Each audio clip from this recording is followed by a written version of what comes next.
And let's start with this extraordinary young woman who has clearly achieved so much in her young life. Charlotte Owen, who's 30, nominated to the Lords in Johnson's resignation honours list and took up her seat yesterday. She will now be known as Baroness Owen of Alderley Edge. And of course, she'll sit as a Conservative. Extraordinary. So young, and she's achieved so much. Let's just read her biography for you in case you're sitting there thinking, how can I get into the House of Lords? Well, she graduated at the University of York in 2015 with a degree in politics and international relations. She was a parliamentary assistant to the Conservative MPs Alex Sharma, of course, Boris Johnson.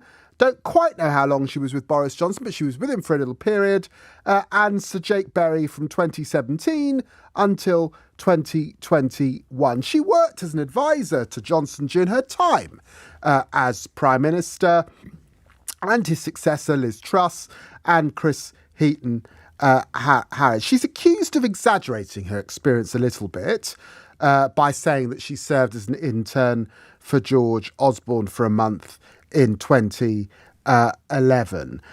People are slightly bewildered about her time in Number 10 and how it is that she so successfully found herself on that list alongside people like Sean Bailey. Remember Sean Bailey?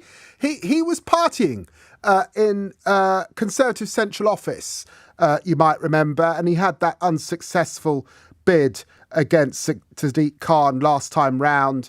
He also comes into the House of Lords. So Charlotte Owen is going to now be making our laws. No one can understand how she got there. Do you remember? Let's just go back a few years. When Boris Johnson was prosecuting this argument, it was a passionate argument that he was making, that we needed to get out of the European Union because it was unaccountable.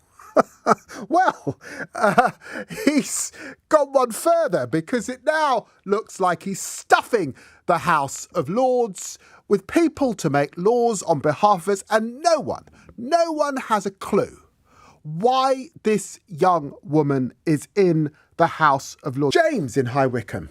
Yeah, hi, David. Nice to speak with you. And you.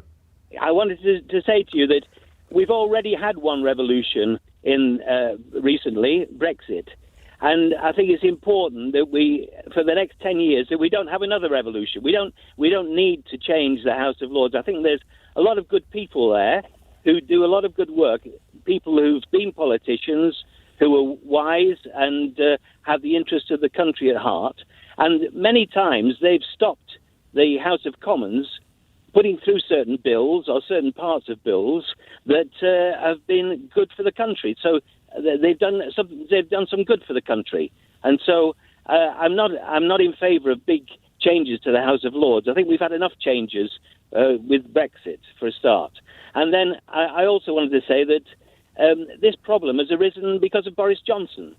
I'm surprised that Rishi Sunak and the establishment didn't get together and stop this. They could have stopped these people going to the House of Lords. They could have said, this isn't on. He's not going to, a failed MP is not going to be allowed, or a failed Prime Minister is not going to be allowed to make these appointments. They could have stopped it. I'm really surprised that they didn't. Our system, because we haven't got a written constitution, our system really depends on good faith.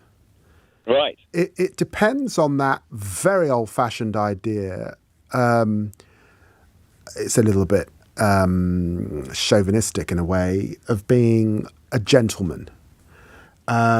This idea that people of good faith kind of moderate the system, and there's a sort of we change things in an evolutionary way. What happens, and it's a big challenge to democracies, we've seen the problems in Israel overnight. There have been significant problems in the American system. and now we've got these problems here in the UK, when it feels like there are people of bad faith at the highest levels of our country.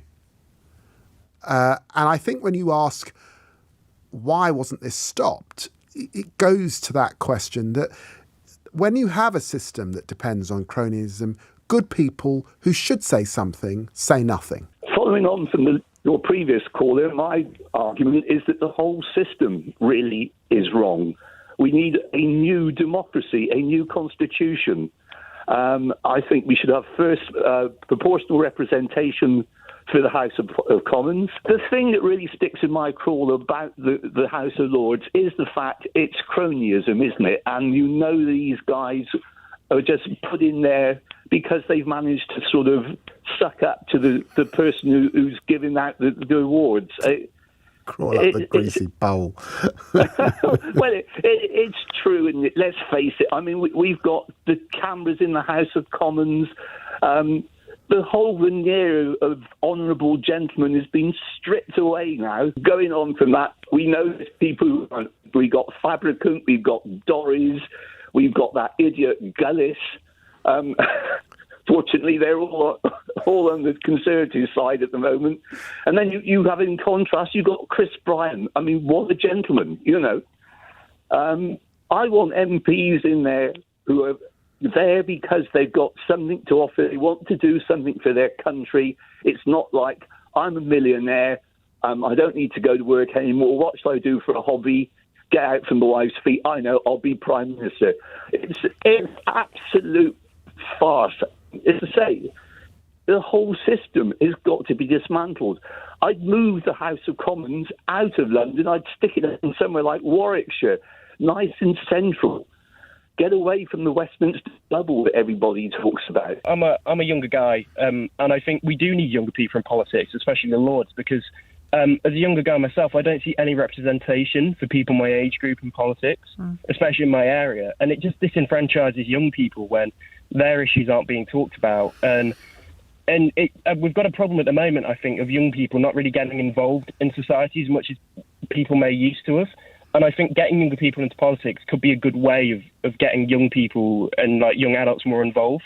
Can you only be represented by somebody who is like you in the House of Commons or Lords? No, I don't think so. But I would say that the current MPs at the moment from all parties aren't exactly very interested in young people.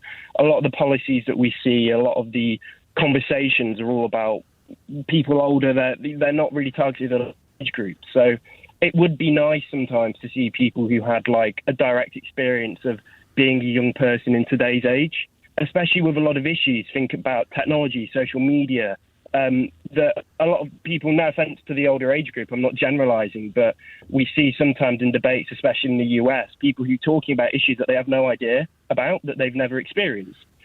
So there's many issues now that affect only young people, such as the social media. But you don't have to have experienced something. I mean, experience brings certain knowledge with it, of course, experience of a thing. But you can be helpful to somebody who's had a difficult experience without, as an MP, say, without having had that experience yourself. Oh, no, definitely. I do agree with that. I mean, I think it helps. But if we, maybe then it could be said that we could do with slightly more engagement for younger people into politics with current MPs. But if we could kind of move the system towards, okay, well, let's get the experienced people in who may have had business experience, but let's get some young people in as well in the communities, and let's develop communities that are suited for everyone. Yeah, I mean, I think if we could just get young people more engaged, because a lot of my mates my age don't even know what an MP is. They don't even know that we have local councils. I was trying to tell my mate... They don't know what an 22. MP is? No, they don't. So my friend's 22. He's a really successful software developer. He didn't even know how is that possible? Well, we don't get any education, Sheila. I mean, I've just finished, so I'm 18, I've just finished my A-levels. And we get no education at all in politics, in government, in finance, our economics, nothing. What I found up about was, I don't know if you've heard of the Youth Parliament. I have. Have you seen them actually sitting in the House of Commons? Not for years. I did years ago, but are they good? Yeah. Oh, they are really good. I mean, Are they better than the ones we've got? Many of them are. Many of them are. Seriously, I would recommend anybody who hasn't seen it, look it up on YouTube. There are some great debates going on between these people. There's passion, there's knowledge, there's 17 years old is the maximum, and yet they are so much better than the older members of the House of Commons. And quite honestly, some of the very older members, shall we say the more mature members, I think they need to be retired off. Well, no, but plenty of them don't, you know? Yeah, but you've got to be realistic about it. If somebody is no longer suitable, then you can't just rely on somebody else saying to them, you shouldn't be here anymore. There needs to be a way of getting them out when they're no longer fit for purpose. Typically, what does your average 13-year-old really know? Well, at 13, I certainly would have been capable of doing those things. I was in a leadership role from about 12 years old. Go on, describe that to me. Well, I joined the Scouts, and most of the older boys had left, and at 12 years old, I was in charge of 6 other boys. Took them away on camps, took them away on hikes. Yeah, that's responsibility, isn't it? Yeah. And what is it's not knowledge, though, is it? It's not life knowledge. I think it was William Pitt the Younger that said, my lack of experience is a problem I'm solving with each passing day. That's a lovely quote. Because he was the youngest Prime Minister, the youngest for years. He was the youngest to go in there, yeah. And of course, the Queen was made Queen she became Queen at 25. 26. Yeah, 25, 26. Yeah. I do not think necessarily age should be a bar. It should, however, be, is this a fit and proper person? And when we inevitably change the House of Lords, would you go for fully elected? My feeling is partly elected. I've got to be honest, my view is it needs to be trimmed down a bit, say to around 300, 350. I would prefer fully elected, but equally I'm quite happy to see some people be placed there because of particular experience. I mean, it normally screams out at you, doesn't it? I can think of people that I've come across over the years as a reporter. I can think of individual friends of mine who are so deeply knowledgeable about particular subjects and have great character traits to back it all up as well, that I would cheer to the rafters if they were in the House of Lords or the House of Commons, you know. But that point that Professor Meg Russell made about some people who would never stand for election, I don't think we want to lose them in our legislature. No. I mean, if there is a reasonable purpose, then yeah. I'm sort of kind of thinking that perhaps they could be selected by a political party as one of the ones that they would put forward to go in there, but I don't know how that would work in practice.